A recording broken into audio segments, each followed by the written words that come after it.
Hi, welcome back to the PhotoshopTrainingChannel.com. I'm Jesus Ramirez. Today with me, I have my good friend, Tony Harmer. Hey, Tony.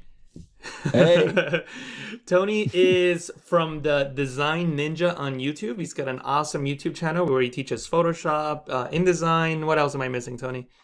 InDesign, Illustrator, and the mobile And the tools. mobile The mobile tools. tools. Yeah, so check Yeah. him out. So Tony and I were talking about a Photoshop technique that he came up with on how to make the pencil sketch effect, but he does it with just one single layer. So I've done tutorials on something similar, and I think I use 3 layers for that, but you're gonna do it just with one. Just And one. just one. So we were talking about that, and you were showing me on Skype your technique, and I thought it was pretty cool. So we decided to share it with you guys. So what we're gonna do in this tutorial is Tony's gonna walk through his technique, and I'm gonna throw in some comments, some ideas, and we'll see what happens. Right? Yes, we will. Yes, we will. Perfect. Anything else before we get started? No, I think we should dive straight into it, Jesus, and I'll show you the TDN technique as I designed it for creating a sketch effect, right? So here's TDN. That's TDN, the Design Ninja. And oh. so put it on my Adobe blog originally and then tweaked it a bit more and put it on Scott Kelby's blog. I have a guest blog on there.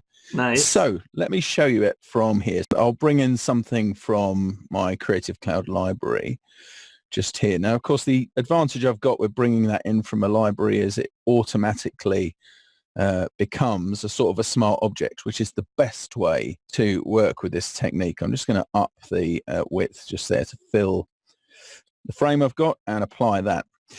If not, just bring in any image and then do the whole convert to smart object thing from there. And just as a point to note, I've actually assigned a shortcut to mine. I did Alt-Command-S because Photoshop has bizarrely 2 save as commands. So I just chose Oh, one and thought, smart. well, this is the one I use all the time. So I think I'll just reassign the other one, Nice. which is easily done, of course, from the keyboard shortcuts down here. Just create your own set and do that. Anyway, this is from a library, so I don't need to convert it into a smart object. And what I do to make this work, in fact, let me get rid of the background so you can see that there really is only one layer involved in this. And that's the key, right? You're gonna do this whole thing with just one layer. Absolutely, right? Because the least layer dense of the ways I've seen it done is like 3 layers, which is all well and good, but it thought this is possible in one layer. And it totally is. So what I'm going to do is to get this nice pencil sketch look, first of all, is come up to the filter menu. And then I'll come down to blur and I'm going to choose Gaussian blur, okay, like so, and then dial in like a really, really wacky value. So I'll just push this one up. Let's go to around about 50. That's just fine for this. Sometimes I go even further. So basically, until you have a really blurry image, is that the Really goal? blurry image. Yep. Okay. What I'm going to do is then come down here to my layers panel and I can see the smart filters mask and then underneath that the Gaussian blur that I've just applied. And then just to the right of that, I've got the sliders here for the blending operations associated with it. So if I just double click there, here are the blending options. Basically, the fade command. It is really, but of course, completely flexible because Mm-hmm. fade is only open at the time that you do it otherwise, whereas Mm-hmm. this is open all day, all night, every day. That's So right. there you go. So what I'm going to do is change this to divide. And I often joke about the fact that this is very much like threshold, but nothing like threshold. Just there.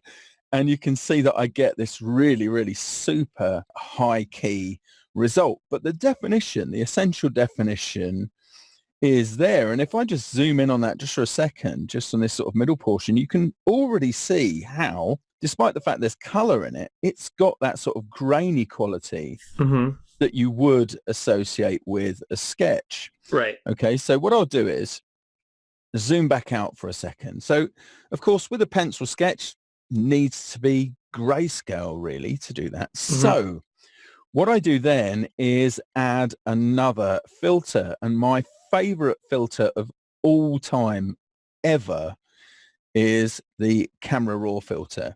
It's so awesome. It even gets the shortcut Shift Command A for awesome or Shift Control A for awesome if you're on Windows. And that launches the Camera Raw filter dialog.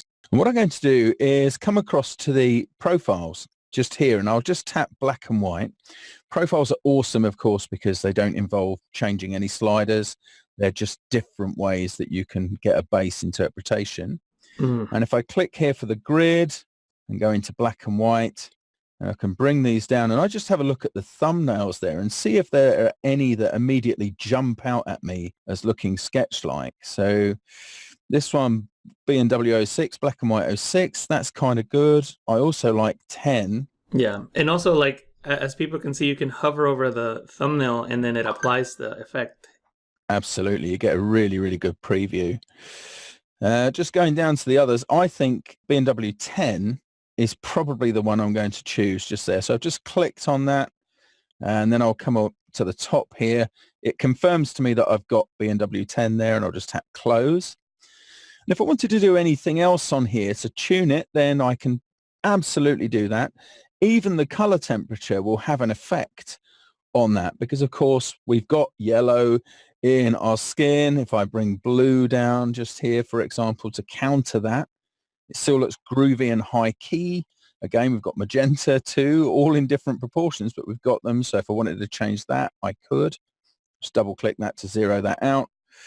Tune the exposure down slightly there, make it a touch more contrasty maybe. And even things like dehaze may help. It depends, on the image you're using. All of them will be slightly different. Once I've done that, what I can do is hit OK, and you can see immediately, if I zoom in on that again, it's looking pretty sketch-like just there, but we can do better with that, of course. So when we were talking about this the other day, you had a couple of really, really good suggestions, and they followed on from something else I picked up from one of your PTC things, actually. So this one I included in it. If I just go up to filter here and then down to the filter gallery, and then from here, I'll just choose fit in view. And down in stylize, glowing edges can work really, really well for this. Okay, so what we can do there is dial the width down, because you really only want sort of a slight hit on the edges. Also, the brightness doesn't need to be too much. The further you go with brightness, the more it will look like a lino cut, which might be what you're after. But for this one, I'm going to bring that down a bit like so. And it's up to you whether or not you tune the smoothness. The great thing is here is that it's not a done deal. You can just come back and change any of these parameters whenever you want to. So I'll hit OK, and that applies that like so. And you're probably thinking at this point, well, that just looks crazy and it doesn't look anything like a sketch anymore.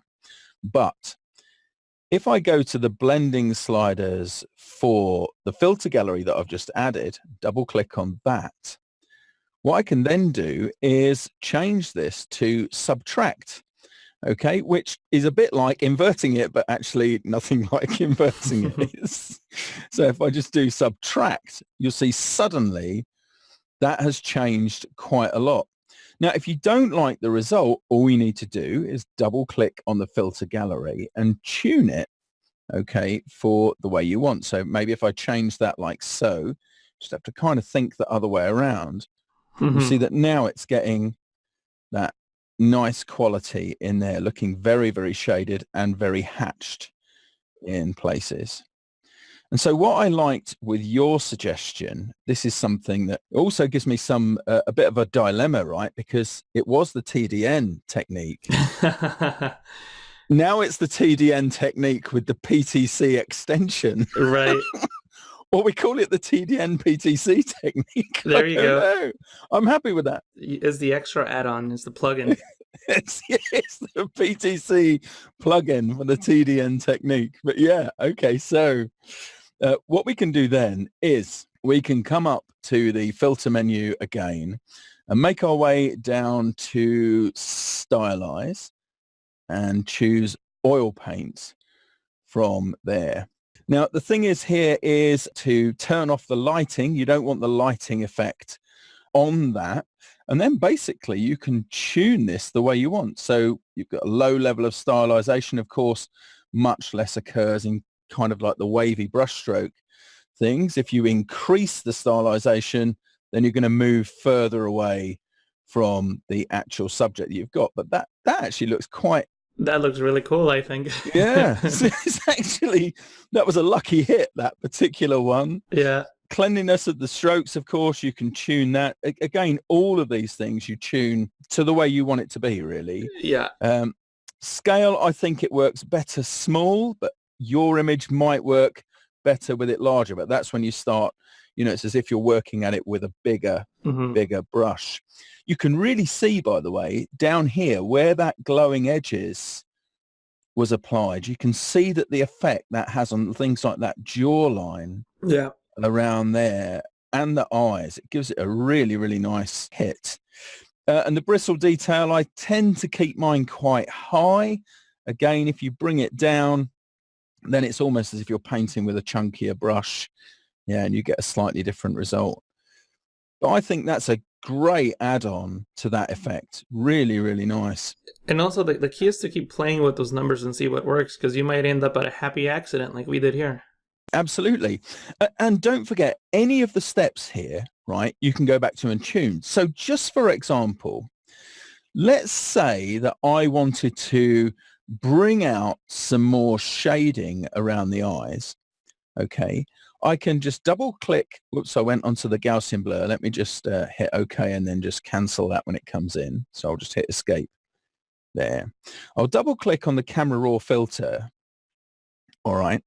And then what I could do is get something like my adjustment brush just here. And what I tend to do when I'm using the adjustment brush is actually two things. First of all, I just reset the local correction settings at the top here. And then I just dial down the exposure, like right the way down, because it gives me an easier preview of where I'm painting. So if I come along here, for example, and just paint like so, right, I'm just overcooking that. So I'm giving her some really, she's very gothy eyeshadow just now, but it gives me an idea of where I'm painting. Then I start to make the tuning that I want. So maybe if I brought that down a little bit, just like so, made that a bit less contrasty. Yeah, just so there's some gray in there. And any of the other things you wanted to do to change that appearance, you can see that even modulating or changing the, even changing the dehaze just there changes how that appears. And when I hit OK, then that just bubbles down into that. And suddenly she's got wicked Disney villainess eyeshadow. She's starting to look really, really mean. Now, I'm just going to go back, actually. I'm just going to undo beyond that. Or in fact, I'll go into the camera raw filter and show you how to remove local effects like that. So if I just go to the tool that made the local effect, in this case, the adjustment brush, and click on the pin to highlight it, if you don't want it, you can just delete it. So that's how you remove it. And the reason I'm showing you that is this: the real power in this effect comes from, you don't have to do all of this all over again when you've got a new image that you want to work with, right? This is a really, really powerful bit. All you need to do is to come along and right click on the layer, then choose relink to a file, or here I'm going to relink to a library graphic. Now I'll just go up to the top here. Let's choose this hipster guy, and then down here and choose relink. Okay. And what it does is it replaces the contents of the smart object. Now I just need to do a bit of a transformation there because this one's larger. So I'll just do Command T to do that. Okay. Then I come up to the top here and I use what I like to call stapler accident finger, just there to mouse down or press down on my trackpad and change that width like so, and then just apply that, and it all bubbles into those things. And you can see you could just carry on doing that. When you want to tune anything, you just get in and tune. So just as another example of that, if I just replace those contents again, I think you can also actually drag things onto a target. Yeah, you can well. hold Option on the Mac, Alt and PC, and drag it over. Thanks, buddy. You can. And if I just come along and just delete that particular layer just there. So we'll try that again, because if you've got different colors of skin have different values in terms of density of what you do. I think I'm just managing to not get that quite right just there. So I'll just come along and relink to a library graphic and choose this lady just there. Oh, and by the way, I think I misunderstood what you're doing. Like, what I was trying to say is that if you have another layer, another smart object, you can hold Alt or Option and drag the smart filter onto it to duplicate it. Oh yeah, could have done that as well. Yes, you're right. That's yes, what I was referring to. Yeah, you were. Okay, so let me just make sure those things are linked and just scale nice. that up a ways, bring that down. So look at that. That's great. Getting really, well, that's wild. But in the Gaussian blur here, so I find the darker the skin, okay, then the less of a blur gives you more texture in the skin.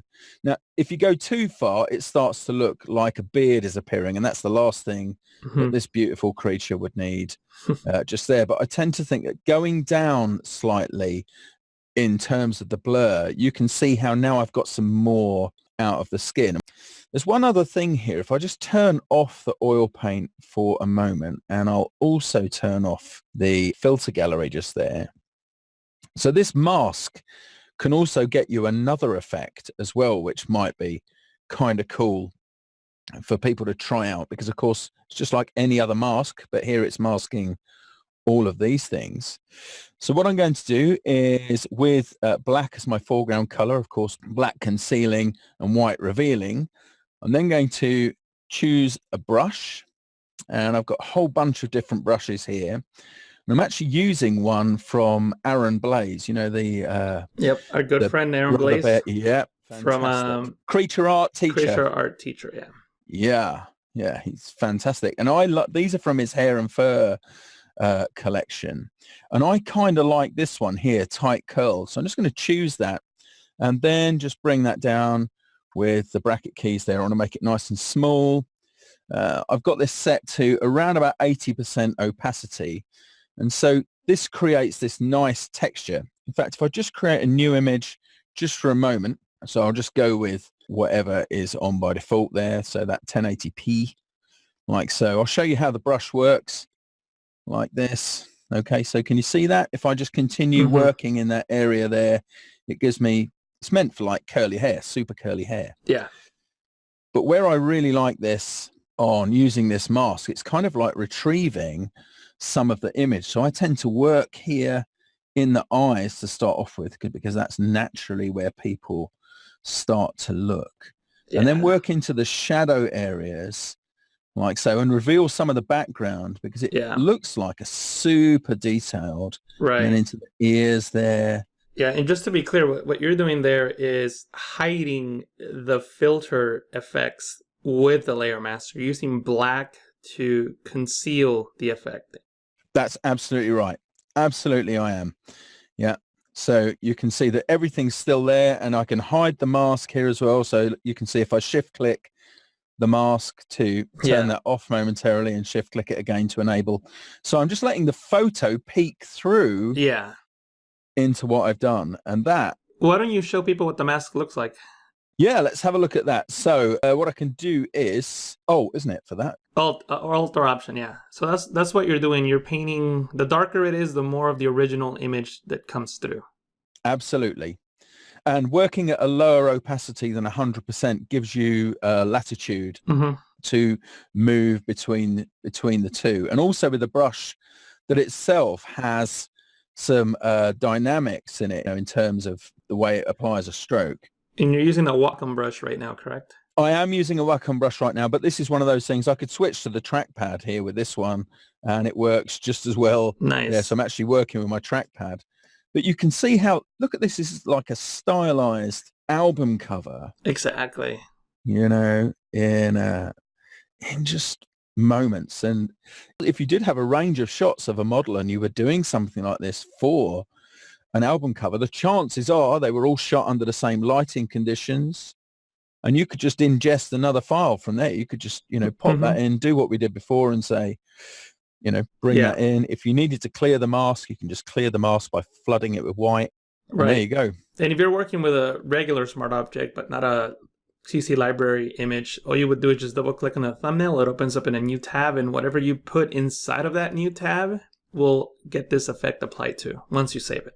Yeah, absolutely. Yeah, so you can just double click away, as you just said, drop in your new contents, close it, save it, and it would just repopulate in here. Yep. It's all good stuff, I think. Nice. I think it looks fantastic. Thank you. So we got the PTT extension onto the TDN technique. Exactly. So let people know where they can find you if they want to see more tutorials. Like, I know you do Photoshop tutorials, obviously, but what kind of other tutorials do you show on your YouTube channel? So Illustrator and InDesign and mobile apps. Those are my main things. And they can find me at youtube.com/thedesignninja. And there's going to be a link below in the description where you can just click onto your YouTube channel and give you a thumbs up and give you a subscribe, and hopefully click on that notification bell. That way they're notified whenever you post a new tutorial. Absolutely. That would be just great if they could do that. And no, if this is your first time at the Photoshop training channel where this video will be, also click on subscribe and the notification button. Absolutely. This has been a blast. Thank you for having me on. Really loved it. Yeah, you're welcome. I'll see you in Seattle in just a couple months. Yeah, Tony and I have spoken on how many events together? 4-ish? Yeah, about 4. Yeah. Few maxes and now this one. It's really good. Yeah, awesome.